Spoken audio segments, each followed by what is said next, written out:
Hello student, आज के video में देखेंगे easy outline for long words. Which जो है ऐसे निकालते हैं, ईट डाउनवर्ड निकालते हैं और इज ऑन द लाइन ऐसे निकालते हैं। विच इट, अगर कभी डिक्टेशन में विच इट ये एक लॉन्ग वर्ड है, अगर ये आया डिक्टेशन चलते जाए विच इट ऐसा आया तो आप डायरेक्ट ऐसा लिखोगे विच और इट, और इसे लिखने के लिए आपको बहुत टाइम लगेगा। सो आप इसको इजीली कैसे लिख सकते हो, लॉन्ग वर्ड की इजी आउटलाइन कैसे बनाएंगे। विच और इट, ये हो गया आपका विच इट। अब इसी में आपके दो कांस्टेंट है, विच भी है इट भी है।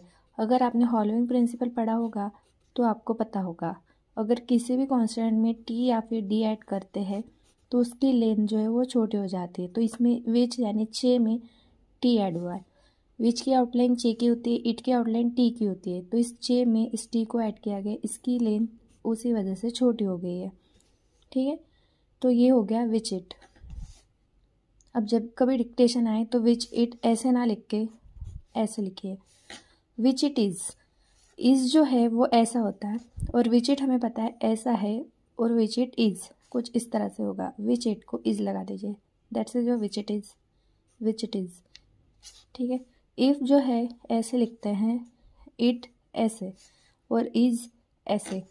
इफ़ इट इज़ को साथ में ऐसे लिखेंगे, इफ़ में अब एफ जो है और ये टी है, ये इफ़ है ये टी है, एफ में टी ऐड किया गया as per rule following principle, इसीलिए एफ की लेंथ जो है छोटी होगी क्योंकि इसमें एडिशन ऑफ टी है और एफ वो खुद।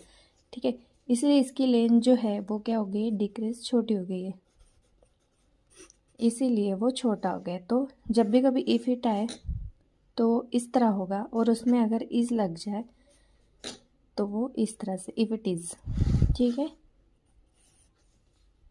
विच इट देखेंगे, which it, which it is, which it is, फिर इफ इट देखेंगे, इफ इट, फिर if it is, if it is.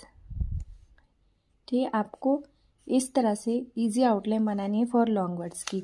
अभी जैसे विच इट है, विच इट, ये विच इट इज़ है, विच इट और इज़, ये इफ़ इट है, इफ़ इट, और ये इफ़ इट इज़, ये सब इसकी लॉन्ग आउटलाइन है। इसको आपको बनाने में बहुत टाइम लगेगा, इसीलिए मैंने आपको इजी आउटलाइन बताई है फॉर दिस लॉन्ग वर्ड्स।